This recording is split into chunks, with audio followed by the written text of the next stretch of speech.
Padre Santísimo, te damos muchísimas gracias, Dios, eres bueno y fiel. Señor, y aquí reunidos, Dios, a tus pies, delante de tu trono, Señor, pues solamente queremos darte las gracias. Y también, Señor, estar reunidos, Padre, porque pues, Señor, qué bueno dice tu palabra, qué bueno y delicioso es habitar juntos en tu presencia. Señor, y pues, ven, Señor, habla en nuestras vidas. Ven, Dios, llega a nuestro corazón, Señor. Espíritu Santo, trabaja, Padre, ahí adentro de nuestro corazón, Dios. Queremos ser agradecidos y escucharte cada día, Padre. Gracias en el nombre de Jesús. Amén, Dios. Bueno, mientras tienes ahí Deuteronomio capítulo 27, te voy a contar algo. O te voy a contar qué es lo que Dios tenía para el pueblo de Israel. No lo voy a leer ahorita, de Deuteronomio 27, porque es mucho, y entonces quiero contarte también otra cosa. Pero tenlo allí listo para cuando vayamos a Deuteronomio 27, ¿de acuerdo? La semana pasada platicamos algo especial, o más bien platicamos acerca de un tema especial que se llamaba la obediencia. ¿Tú recuerdas eso? Y entonces yo te dije, los resultados de la obediencia son tales, ¿no? Y entonces los resultados de la obediencia pues es bendición. Vimos eso la semana pasada. El resultado de la obediencia es provisión de parte de Dios. O también, el último que vimos fue el resultado de la obediencia a Dios es que Dios nos da un propósito. Es lo que estuvimos viendo la semana pasada. Y cuando hablamos de que Dios nos da un propósito, hablábamos de que también nos da un objetivo y nos da un valor. Entonces, en eso nos quedamos la semana pasada. Pero el asunto es de que hablábamos acerca de la obediencia. Y la obediencia a Dios es un tema del cual vamos a estar escuchando en las siguientes semanas mucho. Porque no solamente es el versículo 27, sino también vamos a ver el versículo 28 y el 29, donde vienen las bendiciones y las maldiciones que Dios les dice a todo el pueblo con respecto a su palabra. Entonces, todo esto tiene que ver con obediencia o desobediencia. Entonces, esa palabra obediencia, pues bueno, la vas a estar escuchando muchas veces. Y vamos a estarla recurriendo en muchos pasajes de aquí hasta que acabemos esos siguientes capítulos. Entonces, mira, en cuanto a la obediencia, el plan de Dios o el plan que Dios tenía para el pueblo de Israel no solamente consistía en hacerlos llegar y entrar a la tierra prometida. O sea, no solamente era así como que ya los saqué de Egipto, los hice pasar en el desierto y entonces ya los pongo allí en la tierra prometida y adiós. No, así ya cada quien rásquese con sus propias uñas, haga lo que quiera. No, eso nunca fue el plan de Dios. Sí, el plan de Dios era llevar al pueblo a la tierra prometida, a la tierra donde fluye leche y miel. Sí, pero también ese plan de Dios también comprendía sostener al pueblo de Dios, cuidar del pueblo de Dios y preservar al pueblo de Dios dentro de esa tierra prometida. Dentro de esa tierra de la cual estamos hablando, esa tierra donde fluye leche y miel, la tierra de Canaán, Dios no solamente los iba a hacer llegar a la tierra, sino también les iba a proveer, les iba a estar con ellos, los iba a cuidar, iba a estar ahí con ellos en la tierra prometida. Entonces Dios tenía todo planeado para cumplir su palabra. O sea, no solamente los iba a hacer llegar, sino también cuando estuvieran allá dentro de la tierra prometida, les iba a fructificar, les iba a ayudar en contra de los enemigos, iba a darles abundancia y todo lo demás. Y entonces Dios tendría, en su plan, Dios tendría todo planeado para cumplir esa palabra. Sin embargo, el pueblo debía de cumplir también su parte, ¿ok? Recuerda que es un pacto. Entonces, en un pacto, para que nos demos una idea, un pacto es así como un contrato. Entonces, un pacto tiene dos partes o tiene dos obligaciones, ¿no? Y entonces, en un pacto o en un contrato, por ejemplo, de compraventa, por una parte uno vende y el otro compra, y uno tiene responsabilidades y el otro tiene también obligaciones. Entonces, hay dos partes, es dual, hay una dualidad en un contrato o en un pacto. Y es también esto de lo que estamos hablando. Dios tenía todo ya planeado, pero el pueblo de Israel tenía que cumplir su parte. El pueblo de Israel tenía que hacer las cosas conforme a la voluntad de Dios y tenía que ser obediente. Y esto no significaba, el hecho de que el pueblo de Israel hiciera o no su parte, no significaba que Dios respondería en su parte. O sea, algo así como, si tu pueblo de Israel me obedeces, yo entonces pues voy a responder. Porque entonces el ser humano condicionaría a Dios. O sea, el ser humano estaría condicionando a Dios. Si yo obedezco, entonces me bendices. Si no obedezco, entonces me maldices.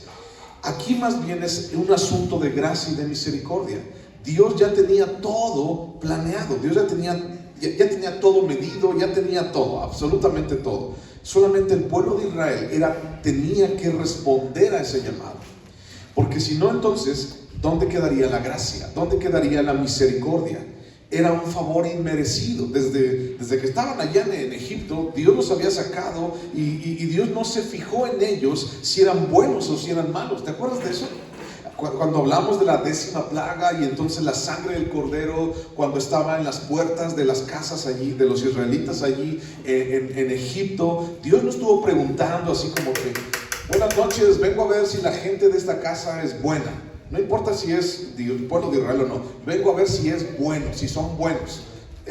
O sea, Dios no buscaba eso, solamente dijo, la sangre del cordero estará allí y entonces pasaré de largo y los voy a rescatar. Y eso es gracia, eso es misericordia. Entonces el plan de Dios se cumplía en su gracia, pero el pueblo de Israel, o sea, imagínate el plan de Dios cumpliéndose así a través de los siglos, así, todo, o sea, nada detiene al plan de Dios, ¿estás de acuerdo? Nada detiene el poder de Dios. Entonces el plan de Dios a través de los milenios, de los siglos, de todo lo demás, se está cumpliendo. Dios no necesita del hombre para cumplir su voluntad.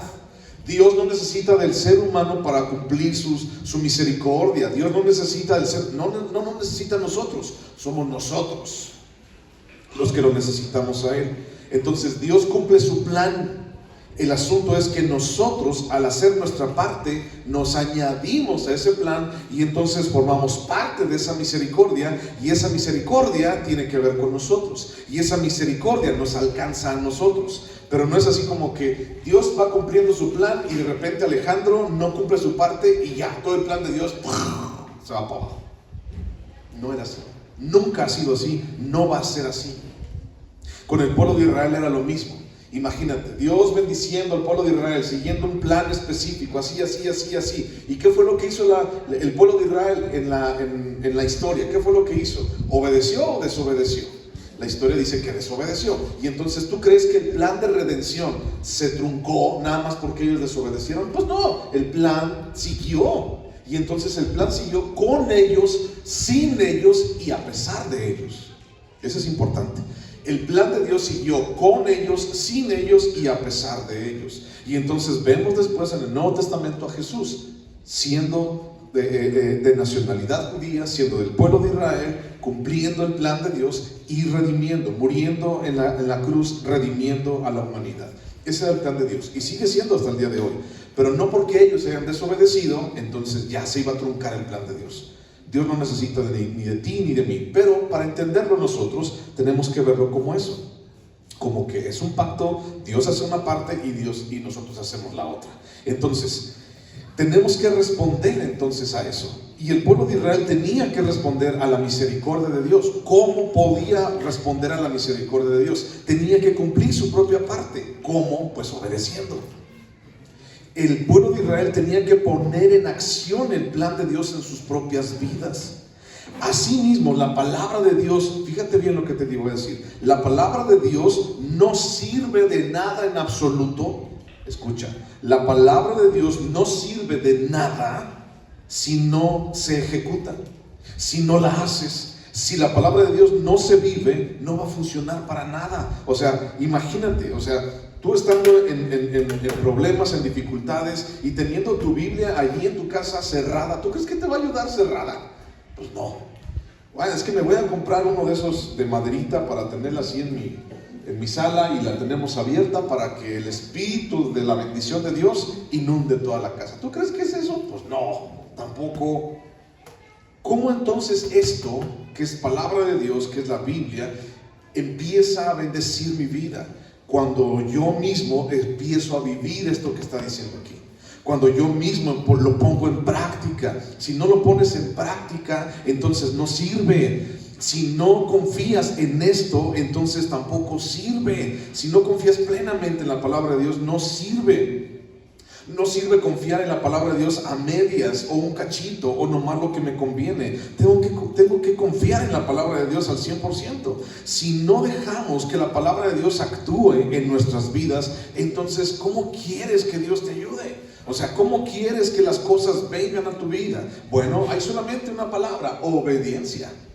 Y la palabra obediencia habla acerca de ejecutar, de vivir, de confiar plenamente en lo que Dios está diciendo para mi vida a través de la palabra. Entonces, ¿de qué vale la mayor herencia que Dios tiene para el mundo si el mundo no la disfruta o no la vive o no vive en esa herencia? O sea, ¿de qué sirve una herencia si no puedes gastártela? ¿De qué sirve una herencia si no puedes estar con ella? O sea, no puedes vivir de ella. No sirve absolutamente de nada. Es lo mismo con la palabra de Dios.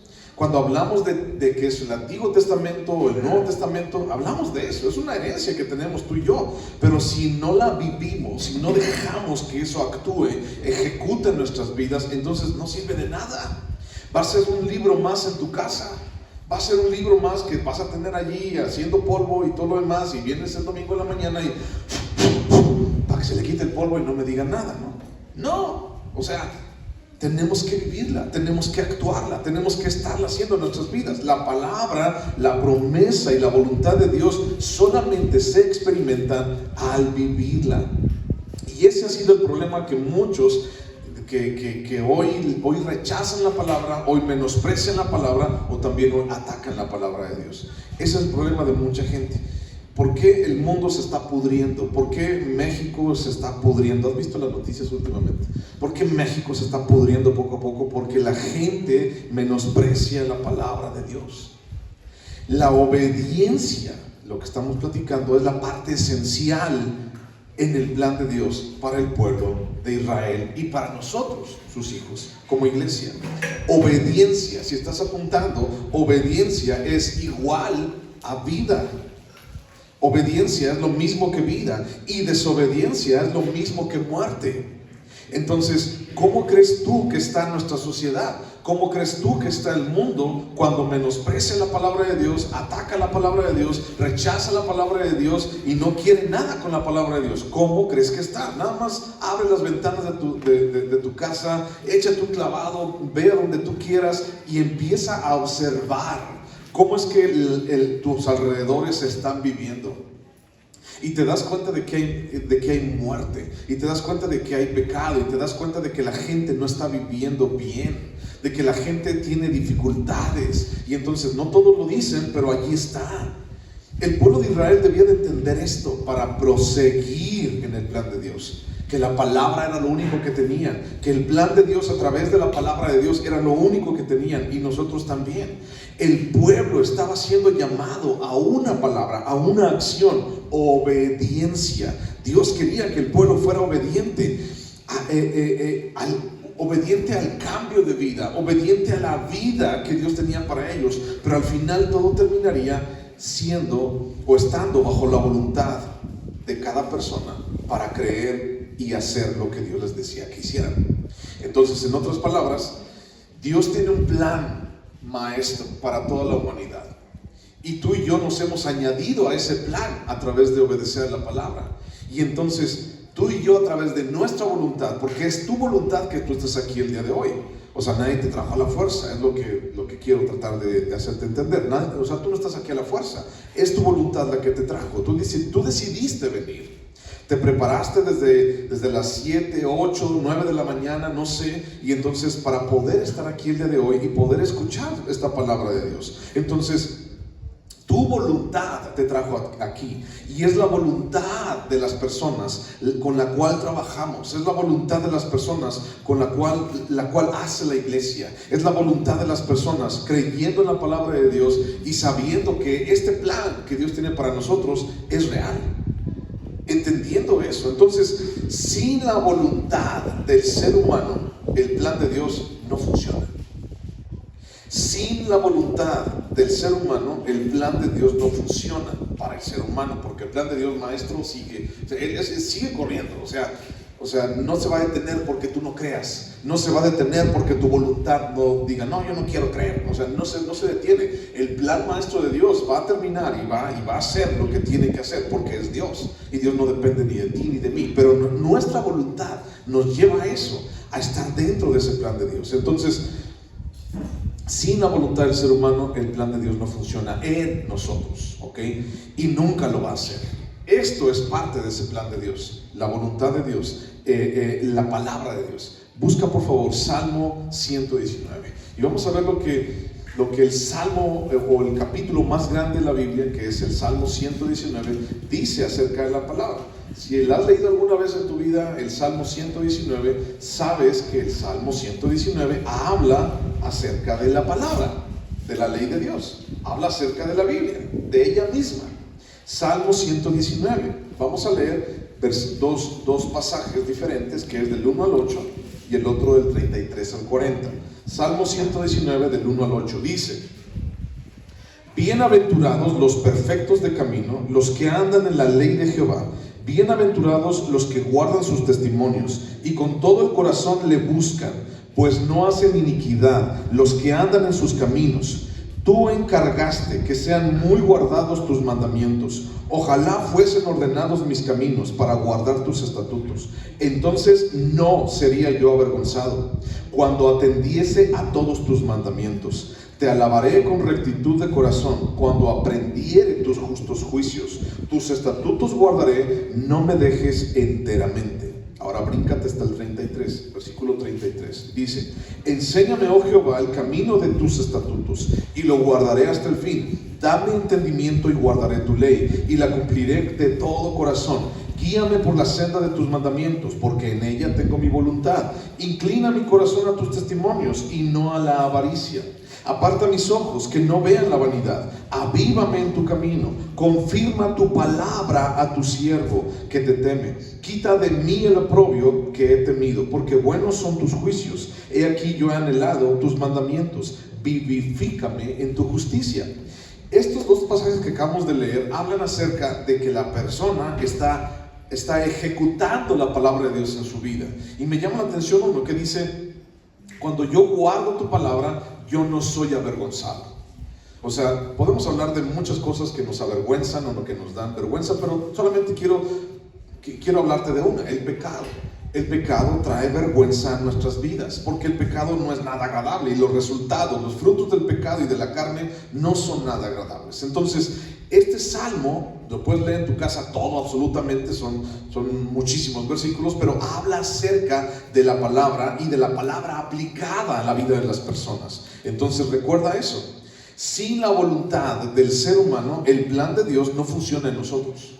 El plan de Dios sigue para siempre, pero el plan de Dios no funciona en nosotros. Si tu voluntad no va a la palabra de Dios específicamente, intencionalmente, entonces no sirve de nada que tengas la mejor Biblia. Puedes comprarte la mejor Biblia de todas. Puede ser la mejor Biblia de estudio, los mejores comentarios, con la parte laditos de oro, mar de cristal, puede tener muchas cositas de estas para que no te pierdas. Puede ser la mejor versión, pero si no la pones en práctica en tu vida, de nada te sirve, hermano. Es la voluntad del ser humano la que hace actuar el plan de Dios en nuestras vidas. Y entonces hablamos de tres cosas. Este pasaje de Salmo nos habla de tres cosas: creer en la palabra, vivir en la palabra y abandonarse a la palabra. Son tres cosas muy interesantes. Apúntalas y reflexiónalas en tu casa. Creer en la palabra, vivir en la palabra y abandonarse a la palabra. ¿Ok? Después te explico ese asunto de abandonarme a la palabra. Pero quiero hablarte hoy de tres cosas en base a Deuteronomio capítulo 27. Primer punto, si estás apuntando, si estás allí tomando notas. Primer punto, acerca de la palabra y acerca de la obediencia y de cómo la voluntad del hombre en su obediencia hace que el plan de Dios venga realmente a mi vida. Primero, dice, primer punto, escríbela. ¿Ok? Escríbela. Y entonces vamos a leer, ahora sí, Deuteronomio 27, versículo 1, dice: ordenó Moisés con los ancianos de Israel al pueblo diciendo: guardaréis todos los mandamientos que yo os prescribo hoy, y el día que pases el Jordán a la tierra que Jehová tu Dios te da, levantarás piedras grandes y las revocarás con sal. ¿Alguien sabe qué significa revocar? Con sal, no, con cal. ¿Alguien sabe qué significa revocar? Esto es revocar. O sea, ponerle así como enjarrar, como pintarlas, como ponerlas bonitas. Y entonces dice: las revocarás con cal. ¿Ok? Recuerda eso de la cal. Y escribirás en ellas todas las palabras de esta ley, cuando hayas pasado para entrar en la tierra que Jehová tu Dios te da, tierra que fluye leche y miel, como Jehová el Dios de tus padres te ha dicho. Cuando pues hayas pasado el Jordán, levantarás estas piedras que yo os mando hoy en el monte Ebal, y las revocarás con cal, y edificarás allí un altar a Jehová tu Dios, altar de piedras. No alzarás sobre ellas instrumento de hierro, de piedras enteras edificarás el altar de Jehová tu Dios, y ofrecerás sobre él el holocausto a Jehová tu Dios, y sacrificarás ofrendas de paz, y comerás allí, y te alegrarás delante de Jehová tu Dios. Versículo 8. Y escribirás muy claramente en las piedras todas las palabras de esta ley. ¿Ok? Primer punto, escríbela. Para poder obedecer a la palabra de Dios, tenemos que escribirla. Ahora tú vas a decir: pues ya está escrita, ahí la tengo, mira, ¿la quieres ver? Aquí está. Bueno, recordemos el pueblo de Israel. Mira, en aquel entonces el pueblo de Israel no tenían libros, no tenían acceso a este asunto. Todos los libros que existían en esa época, en esa fecha, eran todos así, manuscritos, ¿ok? Y esos libros, pues no cualquiera los tenía. En otras palabras también, tenemos que recordar que pues no toda la gente sabía leer, no toda la gente tenía el acceso a eso. Entonces había solamente algunos, muy pocos, los cuales se llaman también escribas, que posteriormente lo vamos a ver. Pero escríbela. En ese entonces, pues bueno, la gente no podía, no sabía qué significaba eso de escribir, pero Moisés sí. Moisés, ¿dónde había sido educado? ¿Te acuerdas? Él fue educado en el palacio del rey de Egipto. Y entonces, como un descendiente del rey de Egipto, del faraón, pues tenía que saber leer y escribir. Lo habían mandado a la escuela. Y también con los ancianos, también con otros, dice. Y entonces dice: vas a escribir. Y entonces, ¿qué significa eso de escríbelo y llévalo al monte? Ahorita recuerda esos dos nombres, el monte Ebal y el monte Gerizim. ¿Ok? Te voy a dar esos dos nombres, monte Ebal y monte Gerizim. Y entonces dice: ve a la cima del monte Ebal, agarra unas piedrotas, las pintas con cal, y allí vas a escribir, de alguna manera, no dice cómo, pero vas a escribir todas las leyes que yo te estoy dando el día de hoy, y las vas a poner allí en el monte Ebal, y también del otro lado en el monte Gerizim. Pero ahorita no vamos a ir tanto al Gerizim, lo vas a poner al monte Ebal. ¿Ok? Piedrotas, no las vas a hacer nada, las vas a pintar, y ahí vas a escribir toda la ley. ¿Por qué? Escríbela, es el primer punto. Porque el significado de esto es que la gente, el pueblo de Israel, debía de tener presente la palabra siempre en sus vidas. ¿Ok? Debían de tener presente la palabra siempre en sus vidas. Escríbela significa tenerla actuando en nuestras vidas. Escríbela significa recordándola en cada momento. Escríbela significa haciéndola la guía de mi vida. Y entonces, ¿cómo es que unas piedras pintadas de cal en un monte me iban a hacer recordar la ley de Moisés? Bueno, estos dos montes, el monte Ebal y el monte Gerizim, que te voy a contar a continuación, estos dos montes no estaban muy altos. No estaban así como que súper altísimos como el monte Everest. Eran más o menos como montañitas, cerros. Y entonces estaban en el mero centro del territorio de Israel. ¿Ok? Si tú vas a un mapa de las montañas de Israel, te vas a dar cuenta, bueno, ahorita no están en el centro porque Israel ya está una manchita muy chiquita el día de hoy, pero en aquel entonces la tierra de Canaán estaban exactamente en el centro, estos dos montes. Entonces, al tener la ley escrita allá arriba en el monte, y esa ley tenerla presente siempre, cuando la gente pasara y alcanzara a ver, porque en aquel momento tenían mejor vista que ahorita tenemos, y ahorita no alcanzamos a ver ni a la puerta. Pero imagínate, tenían muy buena vista, y entonces veían las piedras, y tal vez, o sea, ¿quién va a alcanzar a leer hasta el monte unas piedras, no? Tal vez no las podían leer, pero sabían que estaba ahí presente. y las podían ver, y tal vez eran unas piedras grandes y pintadas de cal, tal vez resaltaban por encima de todas las demás piedras. ¿Has visto así cosas como esas, por ejemplo, en el monte? ¿Has ido, por ejemplo, los que son de Guanajuato? ¿Has ido a Guanajuato? Así en los montes que están arriba, de repente hay como construcciones que están como encaladas, que están como pintadas y se alcanzan a ver desde abajo. Esa es la misma función que tienen esas cosas allí. Por ejemplo, en los cerros de Guanajuato es la misma función de esto, de que la gente volteara a ver y que la gente viera que toda la nación estaba regida y viviendo bajo la voluntad de Dios y bajo la palabra de Dios. El día de hoy, no solamente en Guanajuato, sino en muchas otras ciudades están rodeadas de cerros. La gente pone cruces y la gente pone estatuas de yeso y la gente pone vírgenes y la gente pone un chorro de cosas, y entonces la gente voltea y ve y dice, pues en eso confío, ¿no? Eso es lo que está rigiendo, y entonces ponen una cruz para que cuide la ciudad y ponen una imagen para que cuide la ciudad. Esa es la idea.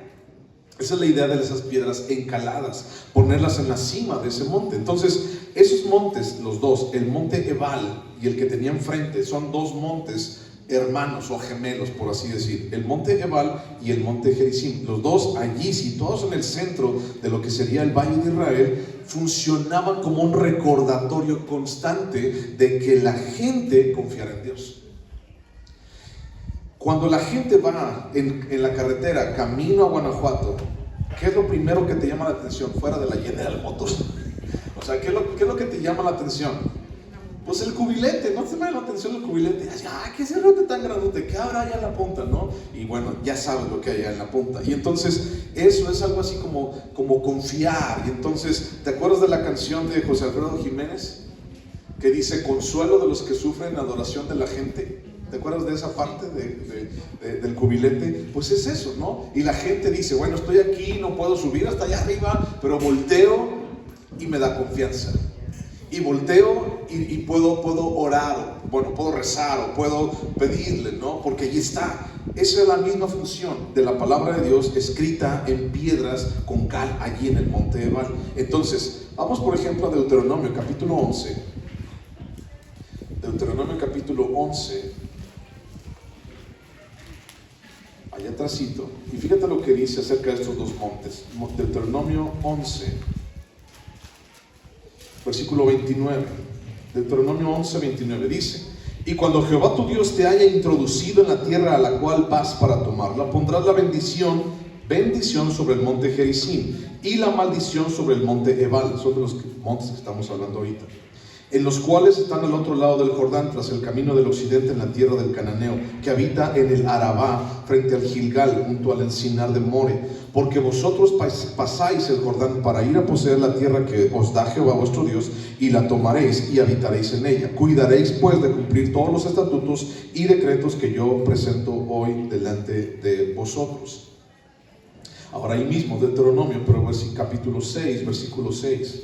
Deuteronomio 6:6 dice: y estas palabras que yo te mando hoy estarán sobre tu corazón, y las repetirás a tus hijos, y hablarás de ellas estando en tu casa y andando por el camino y al acostarte y cuando te levantes, y las atarás como una señal en tu mano y estarán como frontales entre tus ojos, y las escribirás en los postes de tu casa y en tus puertas. Eso significa tenerla presente. Tener presente la palabra, escríbela. ¿Para qué? Para que la gente pudiera tener acceso, al menos con sus ojos, tener acceso a ella. Es decir, Dios está gobernando esta nación con su ley. Era un simbolismo el cual acompañaba al pueblo de Israel. Entonces, estos dos montes servirían como un recordatorio tangible de guardar la ley de Dios, de caminar en sus mandamientos y de guardar su palabra. Ambos montes estaban perfectamente situados para que el pueblo siempre tuviera presente las dos cosas: la maldición y la bendición.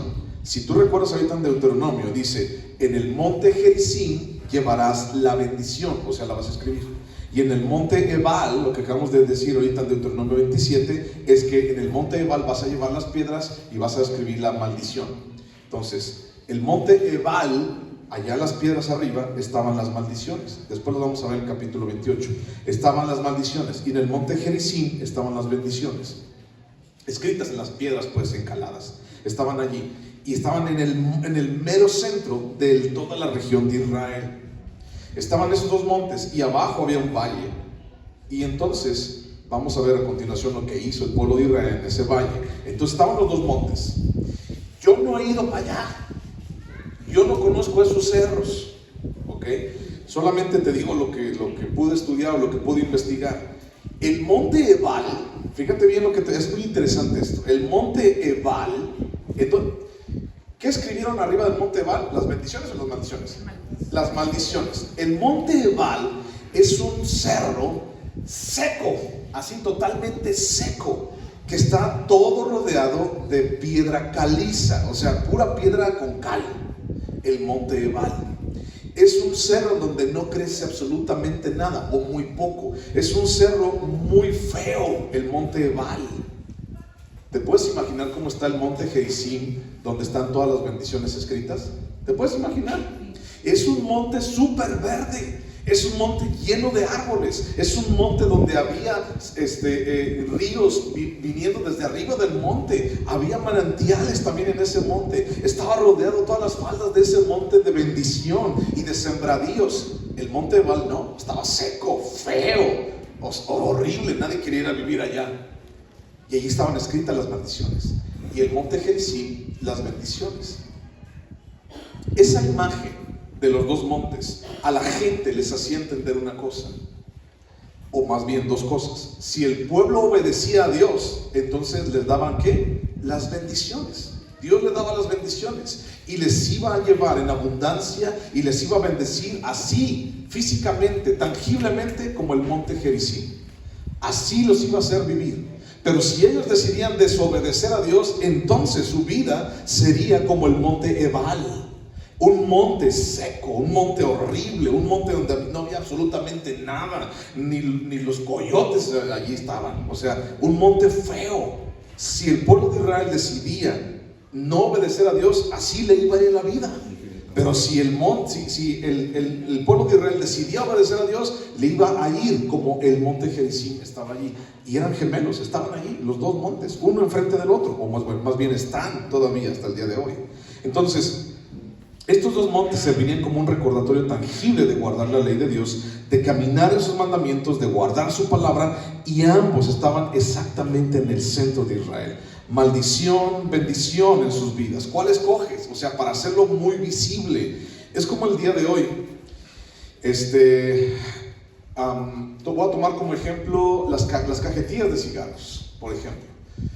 Todos ustedes saben lo que es una cajetilla de cigarros, ¿cierto? Y entonces en esa cajetilla de cigarros, que últimamente en los últimos años han puesto imágenes pues muy feas en esas cajetillas de cigarros, desde personas con cáncer, desde operaciones, mutilaciones, desde consejos como no tomes esto, no fumes porque va a haber disfunción eréctil, o por ejemplo cáncer de garganta, de lengua, de boca. Y entonces hay imágenes allí muy explícitas acerca de lo que te pueden causar en tu vida, en tu cuerpo, si tú sigues fumando eso, ¿no? O, si tú sigues consumiendo eso. Pulmones todos negros. Hay otras que tienen una rata muerta, si alguna vez las has visto, porque dice, es que este producto contiene hasta raticida, o sea, que sirve para matar a las ratas. Y entonces, aún cuando se está dando a entender que eso mata, ¿qué es lo que la gente hace? Lo sigue consumiendo. Eso es más o menos la idea. El monte Ebal era un monte maldito, un monte feo. Y entonces decía, si tú desobedeces, así te va a ir. Pero si tú obedeces, mira, el monte Gerizim, qué bonito está, así te va a ir también. Pero, ¿qué crees? O sea, los seres humanos somos bien necios, somos bien tercos. Y aunque tengamos 1000 imágenes y aunque tengamos 1000 ejemplos, la gente sigue en su voluntad haciendo pues, lo que quiere hacer, ¿no? Entonces, maldición y bendición en sus vidas. La maldición y la muerte al desobedecer, y la vida y la bendición al guardar la obediencia a la palabra de Dios. Ahora, ¿de qué manera podían recordarlo? Teniendo esas piedrotas así encaladas y la gente podía ver. No estaba muy alto para que no lo alcanzaran a ver, ni muy bajo para así como que pasara desapercibido, sino estaba en el lugar específico para que la gente pudiera recordarlo. Ahora, ¿cómo es que tú y yo podemos todos los días recordar esto en nuestras vidas? ¿De qué manera podían ellos siempre tenerlo frente a ellos, tenerlo presente en sus vidas? Por eso dice Deuteronomio 6, las escribirás en los dinteles de tus puertas, en los marcos de tu casa, las escribirás para que la tengas siempre presente. Esa es la idea detrás de ese pasaje. Las escribes aquí, las escribes allá, para tenerlas siempre presente en tu vida. El asunto es, mi hermano, que no podemos obedecer algo que no conocemos. ¿De qué manera podemos tener presente la palabra de Dios en nuestras vidas? ¿De qué manera? Bueno, la puedes tener allí frente a ti, puedes leerla, puedes comprar una cosa de esas de madera y tenerla así en la sala de tu casa, pero eso no va a hacer que esté presente en tu vida al 100%.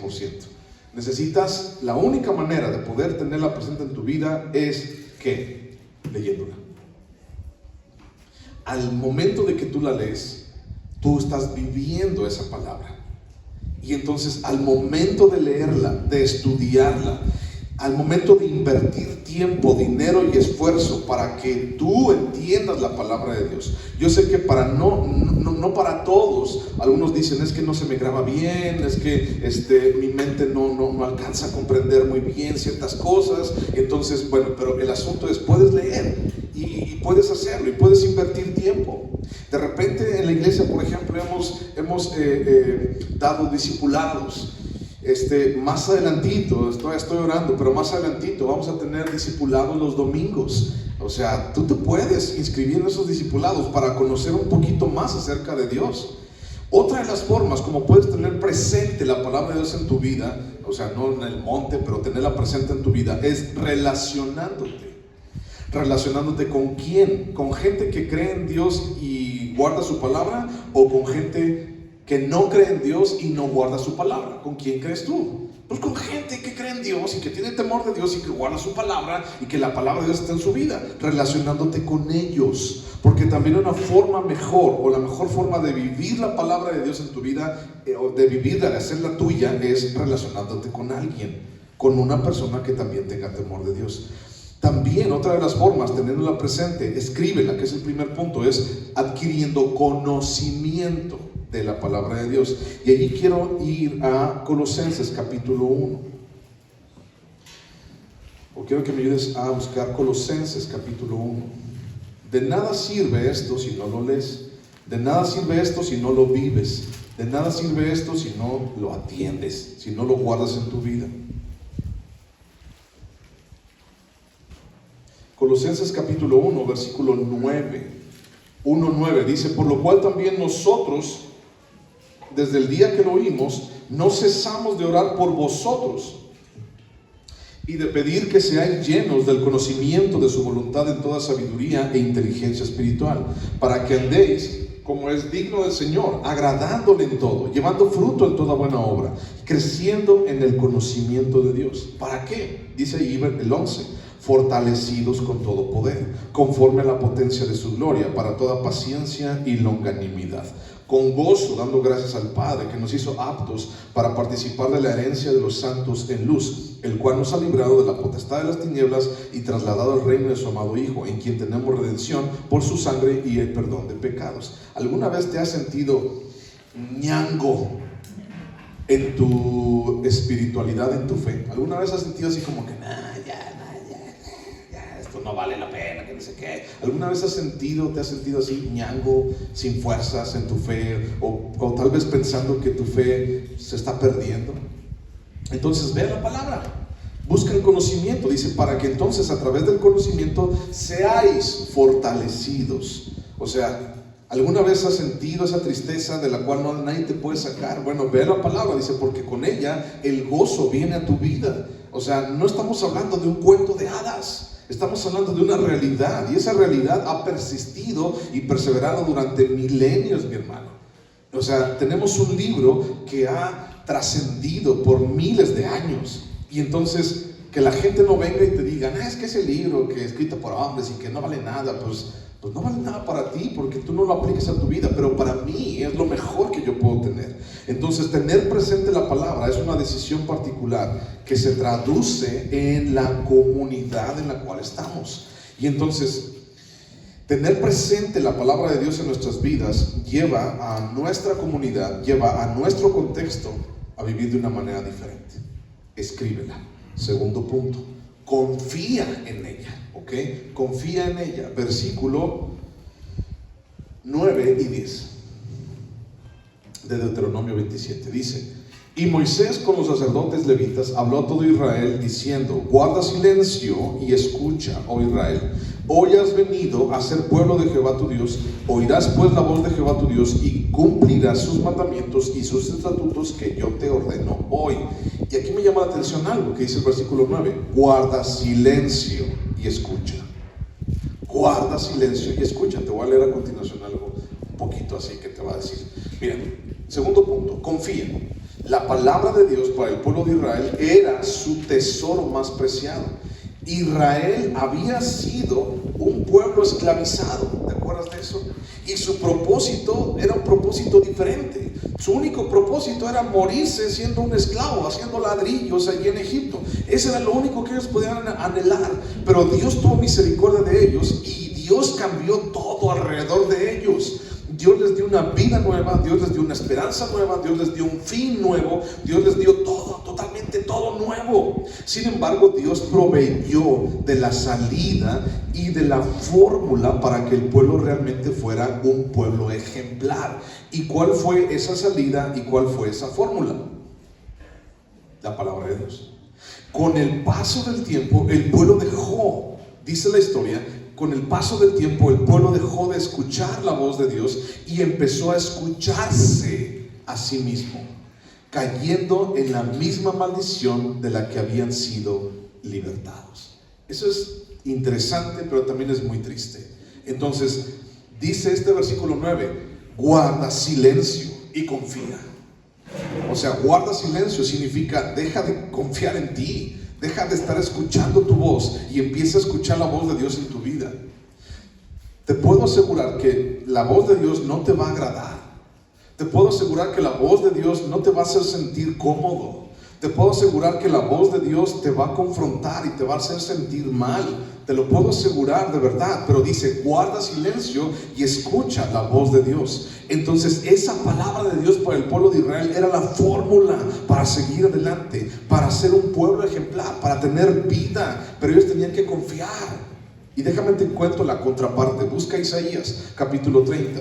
Después de mucho tiempo, Isaías ya es un profeta más allá de lo que vemos en Deuteronomio. Pero busca Isaías capítulo 30. Y este pasaje que te voy a leer a continuación es un pasaje muy interesante. A ver si alcanzas a cachar bien lo que está diciendo. En Deuteronomio, o Isaías capítulo 30, versículo 7. En Deuteronomio dice: guarda silencio y escucha a Dios. ¿Ok? ¿Ya te acuerdas de eso? Ok. Guarda silencio y escucha a Dios. Punto 2, confía.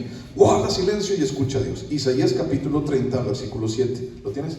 Isaías 37. No sé si diga en tu Biblia lo mismo que en la mía. En el encabezado dice: la futilidad de confiar en Egipto. ¿Sí dice así? Sí. ¿Alguien dice diferente? No. La palabra futilidad es lo contrario de utilidad. Futilidad significa algo que no importa, o sea, algo que no tiene valor, pues. Eso significa futilidad. Y entonces, vamos a leer el versículo 7. Ahorita vas a ver por qué te digo eso. Versículo 7, Isaías 37. Ciertamente Egipto en vano e inútilmente dará ayuda. ¿Quién es Egipto para nosotros? El mundo. Ciertamente Egipto en vano e inútilmente dará ayuda.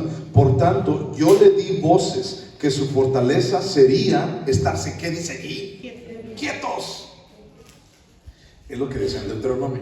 Estarse quietos. Dice: ve pues ahora y escribe, otra vez las piedras escribe esta visión en una tabla delante de ellos y regístrala en un libro para que quede hasta el día postrero, eternamente y para siempre. Porque este pueblo es rebelde, hijos mentirosos, hijos que no quisieron oír la ley de Jehová, que dicen a los videntes: no veáis, y a los profetas: no nos profeticéis hacéis lo recto, decidnos cosas halagüeñas, profetizad mentiras. O sea, halagüeñas significa, díganos cosas bonitas, pues.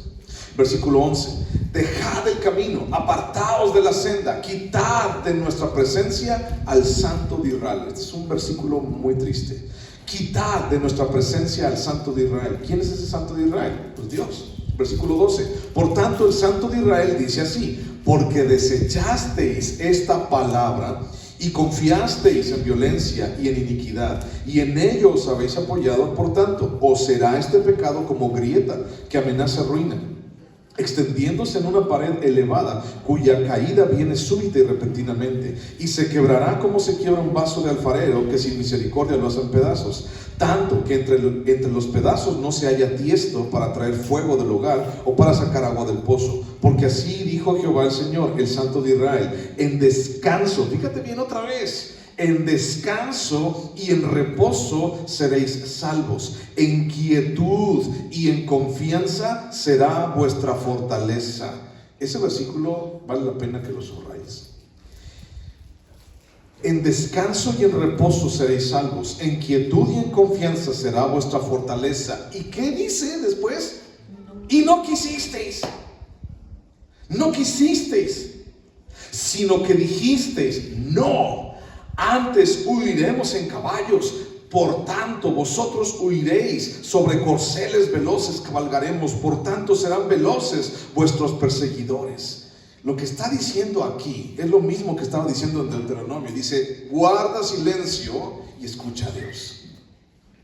Y aquí dice: eso es lo que te dijo Dios, guarda silencio, en quietud, en tranquilidad, allí vendrá tu salvación. Dice: pero no quisiste, y tú más bien quieres ser un alebrestado, y tú más bien quieres en tu vida hacer lo que se te pega la gana, y tú más bien te desesperas, todo desesperado en tu vida, porque no ves que Dios esté actuando en tu vida. Y entonces allá agarras el caballo y quieres salirte desbocado como caballo, y ahorita vengo, yo voy a hacer y voy a deshacer, y ahorita vas a saber de lo que soy bueno, y ahorita me van a conocer quién es Alejandro, y ahorita esto, y ahorita va, y entonces vas y juntas y haces y deshaces. Pero ¿dónde está la salvación?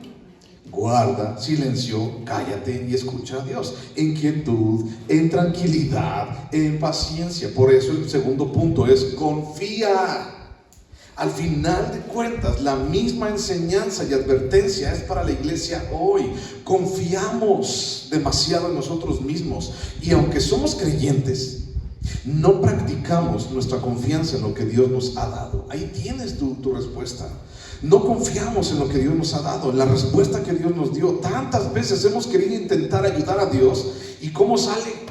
Cuando tú quieres ayudar a Dios, ¿cómo salen las cosas? A mí siempre me han salido mal, porque no confiamos, porque no esperamos. Al parecer, la utilidad de Dios, la utilidad de Dios se convierte en futilidad, o sea, sin valor, sin utilidad, a nuestro parecer. La gente el día de hoy busca consejo en todos lados, menos en la palabra de Dios. El día que tú le das a una persona que no cree en Dios, o que le estás empezando como a decir: mira, Dios esto y Dios aquello, no, hombre, parece que le estás hablando de arañas y de escorpiones, y le dices: mira, léelo por ti mismo. Y dices: no, parece que le estás poniendo una víbora en la mano. O sea, así como que: no, yo no quiero eso, yo no voy a hacer libros del diablo, quién sé qué. Porque la gente rechaza la fórmula, y la gente rechaza lo mejor, la herencia, la bendición de Dios en quietud.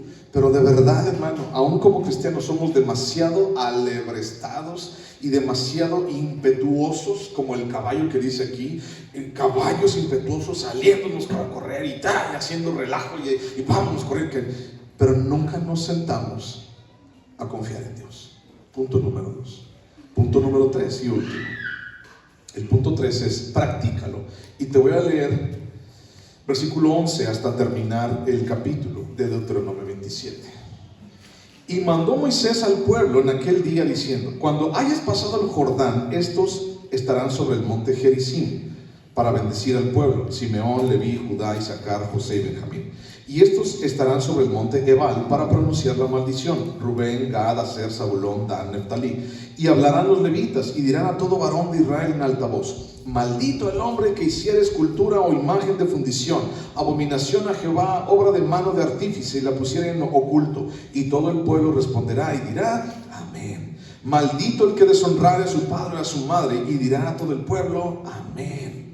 Maldito el que redujere el límite de su prójimo, y dirá a todo el pueblo: amén. Maldito el que hiciere errar al ciego en el camino, y dirá todo el pueblo: amén. Maldito el que pervirtiere el derecho del extranjero, del huérfano y de la viuda, y dirá todo el pueblo: amén. Maldito el que se acostare con la mujer de su padre, por cuanto descubrió el regazo de su padre, y dirá todo el pueblo: amén. Maldito el que se ayuntare con cualquier bestia, y dirá todo el pueblo: amén. Maldito el que se acostare con su hermana, hija de su padre o hija de su madre, y dirá todo el pueblo: amén. Maldito el que se acostare con su suegra, y dirá todo el pueblo: amén. Maldito el que hiriere a su prójimo ocultamente, y dirá todo el pueblo: amén. Maldito el que recibiere soborno para quitar la vida al inocente, y dirá todo el pueblo: amén. Maldito el que no confirmare las palabras de esta ley para hacerlas, y dirá todo el pueblo: amén. Bueno, déjame te explico. Monte Ebal, Monte Gerizim, un valle en medio, y el pueblo se reunió en medio de ese valle. El día de hoy, de repente, como que no tenemos mucho esa experiencia, pero déjame decirte que algunas personas de Guanajuato, de la ciudad de Guanajuato, originarios del centro de Guanajuato, yo les decía, o alguna vez preguntamos, o alguna vez salió el asunto, el tema, de cómo es que la gente se comunicaba antes. Porque yo le decía en alguna ocasión, le decía: ¿cómo es que la gente se comunicaba antes? Porque mira, estamos en un cerro, y luego allá enfrente está el otro cerro, y no, qué flojera nomás ir hasta la casa del otro, o sea, bajar todo el cerro y subir el cerro de enfrente, nomás para decirle que vaya a comprar tortillas, y luego volverme a bajar el cerro y volverme a subir el cerro en mi casa. O sea, qué flojera. Y entonces esa persona me dijo lo siguiente, dice: mira, antes no había tantos coches ni tanto ruido, y estaba más despejado. Y entonces dice, él me dijo, un originario de Guanajuato, me dijo: antes, hace 40, 50 años, no había tanto ruido ni tantas cosas, y entonces la gente, no me lo vas a creer, dice él, no me lo vas a creer, pero la gente alcanzaba a escucharse de cerro a cerro. Y decía: ¿cómo? Decía: no te creo. Y dice: sí. Dice: un día te voy a llevar a un cerro así y vas a ver. Y sí fuimos, y chifló, y se escuchaba hasta allá. Y si yo voy a subir y vas a ver que sí se escucha. Hay algo interesante en la acústica entre un cerro y en otro cerro. Y entonces en un cerro iban a decir las maldiciones y en otro cerro las bendiciones. Y entonces pues ahí no había coches ni nada por estilo que ocultaran la voz de las personas. Y entonces se podía escuchar. ¿Has visto cómo están los teatros? ¿Has visto cómo están los cines? ¿Has visto cómo están los anfiteatros? Por ejemplo, el Coliseo Romano, ¿has visto que están así como en declive? Eso servía para tener una mejor acústica, para que sin micrófono el que estaba en el escenario, hasta el de arriba, pudiera escuchar la voz así sin micrófono. Y entonces estaban diseñados así. ¿Qué crees que hacía el Monte Gerizim y el Monte Ebal y así? ¿Qué crees que hacía? La misma acústica. Y entonces les dijo: van a decir esto y van a decir aquello, los levitas en los montes, y el pueblo reunido abajo va a decir: amén. Y entonces: maldito todo el que, amén. Maldito todo el que, sí, amén. Eso es lo que van a decir. Bueno, ese es el mandamiento. Punto 3, te puse: practícalo.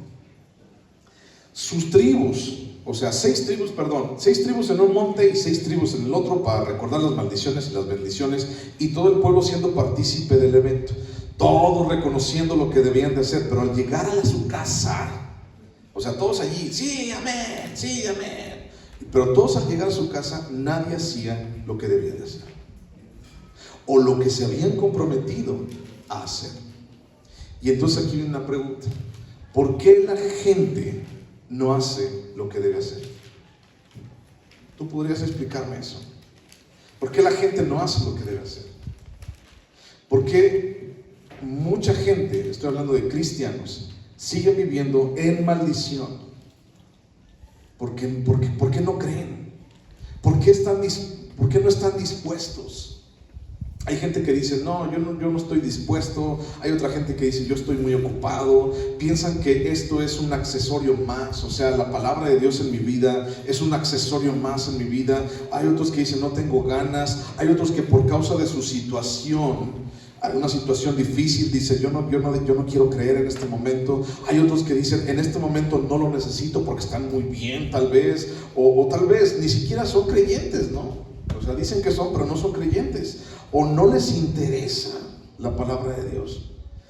La palabra de Dios es una forma de vida que bajo mi voluntad yo decido hacer conscientemente para encontrar el camino que mi vida necesita. ¿Okay? La palabra de Dios es una forma de vida que bajo mi voluntad decido hacer conscientemente para encontrar el camino que mi vida necesita. Entonces, el tercer punto es practícalo. Ya me imagino a todo el pueblo, seis tribus, seis levitas de una tribu en otro y seis en otro, y diciendo, maldito todo el que no obedezca a su papá y a su mamá, y todos, amén, todos abajo diciendo, sí, sin pensar lo que están diciendo, y maldito todo el que haga estatuas y que no sé qué, y todos, amén, y ya habían terminado todo el show, y se fueron a su casa y tenían allí la cosa de yeso en su casa, la estatua de yeso, haciendo y viviendo su vida como bien o mejor les parecía. O sea, ya me los imagino. Y la iglesia del día de hoy sigue actuando de la misma manera. Mi hermano, domingo a domingo, vez a vez, aquí en este lugar estoy tratando de enseñarte el consejo de Dios, la voluntad de Dios. O sea, el venir aquí, lo que te estoy diciendo no es así nomás para que te entretengas, es para que lo pongas en práctica en tu vida.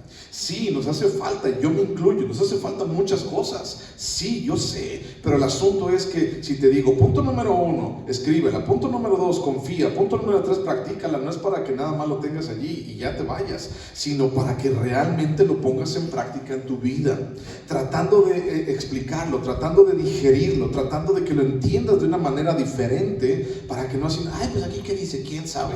Y entonces dice que los levitas en el libro de Nehemías capítulo 8 dice, y ponían en claro la palabra para que la gente pudiera entenderla. Ese es mi trabajo, y dentro de ese trabajo es ponerla en clara, y es decirte, tienes que hacer esto, confía, practícalo, ponlo frente a ti en tu vida, y entonces hazlo. Tu voluntad es parte esencial de que el plan de Dios funcione en tu vida.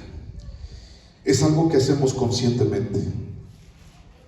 En el Salmo 119, te lo voy a leer otra vez, Salmo 119, versículo 11, te lo voy a leer otra vez, Salmo 119, 11, dice, en mi corazón he guardado tus dichos, para no pecar contra ti. Bendito tú, oh Jehová, enséñame tus estatutos, con mis labios he contado todos los juicios de tu boca. Me he gozado en el camino de tus testimonios, más que toda riqueza. En tus mandamientos meditaré, consideraré tus caminos, me regocijaré en tus estatutos, no me olvidaré de tus palabras. Este es un mandamiento. Este es algo que tú y yo tenemos que vivir. Pero sabes, lo voy a decir generalmente, o en una generalidad. ¿Sabes qué es lo que el cristiano hace con la palabra de Dios? Cuando está los domingos en la mañana, muchas veces decimos, y nos vamos. Eso es futilidad. Eso es darle o prestarle menosprecio a la palabra. Y entonces decimos, oye, pero tienes que callar y tienes que escuchar a Dios. Y agarramos mejor el caballo, porque el caballo llega más pronto, ¿verdad? Porque yo llego más pronto, porque yo sí resuelvo en mi vida, porque yo, y dice, y no quisisteis. Eso de que no quisisteis está todos los días en las iglesias. En un deber ser, el púlpito de este lugar en las iglesias debería ser un lugar no de show, sino un lugar de instrucción. Y eso es lo que es mi compromiso contigo, un lugar de instrucción, pero no para que te entretengas, sino para que vayas y lo hagas en tu vida. Voy a leerte el último pasaje para terminar con esto. Lucas capítulo 6, versículo 46. Es una parábola o una ilustración que ya te sabes. Lucas 6, 46. El hombre que hizo su casa en la arena y el otro en la roca. Los dos cimientos. Lucas 6:46 dice: ¿por qué me llamas Señor, Señor, y no haces lo que yo digo? Todo aquel que viene a mí y oye mis palabras y las hace, os indicaré a quién es semejante. Fíjate lo que estamos hablando aquí. Dos personas: aquel que viene a mí, oye mis palabras y las hace. Son dos cosas diferentes. Las que oye y las hace al mismo tiempo. Dice 48: semejante es al hombre que al edificar una casa, ¿qué dice ahí? Cavó y ahondó y puso el fundamento sobre la roca, y cuando vino una inundación el río dio con ímpetu contra aquella casa, pero no la pudo mover porque estaba fundada sobre la roca. ¿Qué fue lo que hizo el que oyó e hizo la palabra de Dios? ¿Qué fue lo que hizo? Cavó y ahondó. En otras palabras, fue y le metió trabajo, fue y le costó trabajo. ¿Alguna vez tú has hecho un hoyo? ¿Alguna vez en tu vida has hecho un hoyo? Cuesta. O sea, no es así como, voy a hacer un hoyo. No es tan fácil como tú crees. O sea, hacer un hoyo es difícil. Imagínate hacer el hoyo de todo un fundamento de una casa. También es doblemente, triplemente difícil. Cuando hicimos los fundamentos de este edificio, no, ni te imaginas todo lo difícil que fue. Y todo el dinero que se fue aquí, solamente en los cimientos. Entonces, era algo difícil. Y la gente el día de hoy siempre quiere irse por lo fácil, siempre quiere irse por lo que no cueste tanto trabajo. Entonces cavar y ahondar y entonces buscarlo firme, eso cuesta trabajo. Y entonces lo pudo lograr, lo hizo, y vino la tempestad. ¿Y qué pasó con su casa? No se cayó. Pero fíjate el otro, versículo 49: mas el que oyó la palabra y no hizo es semejante al hombre que edificó su casa sobre la tierra. O sea, fíjate bien, aquí ni siquiera dice arena, porque tenemos esa idea, ¿verdad?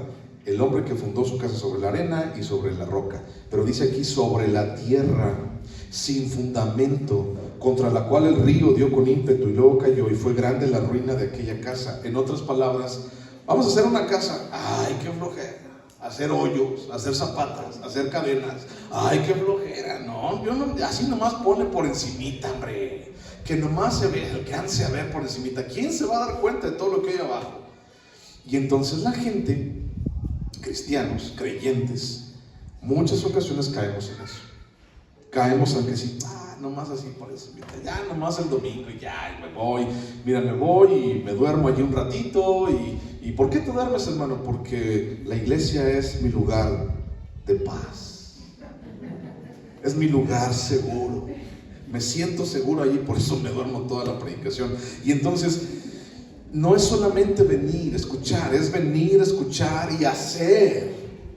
Cavar un hoyo es difícil, es pesado, te van a salir ampollas en las manos, te van a morder las arañas, y, o sea, es difícil, pero el asunto es tienes que hacerlo, porque si nomás lo pones por encimita, nomás te quedas con lo que hoy, y no lo practicas en tu vida, entonces algún día va a venir la tempestad a tu vida y te va a destruir tu casa, tu hogar, tu vida, tu corazón y todo lo que tú según hiciste.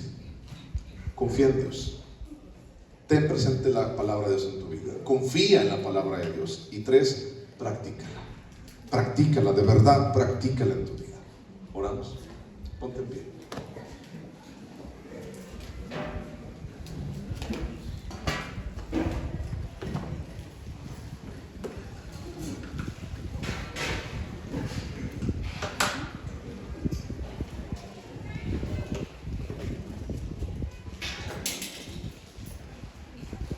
Señor Jesús, gracias.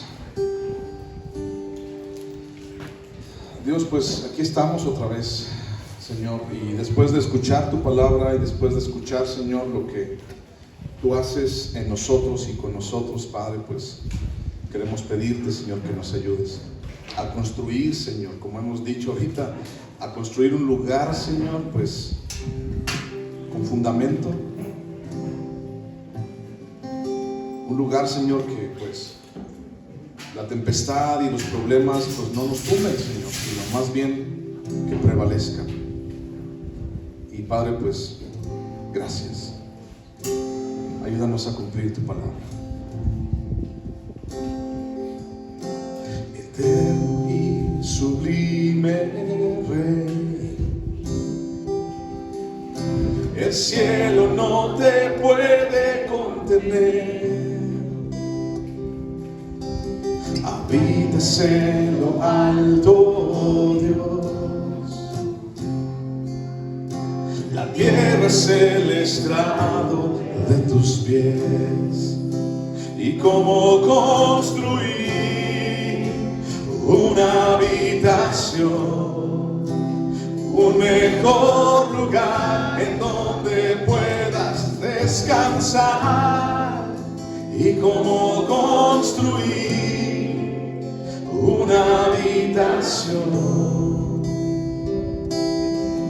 que sea un santuario para ti. Soberano creador,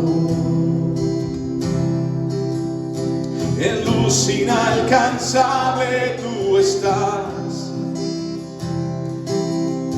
Formaste todo con tu voz.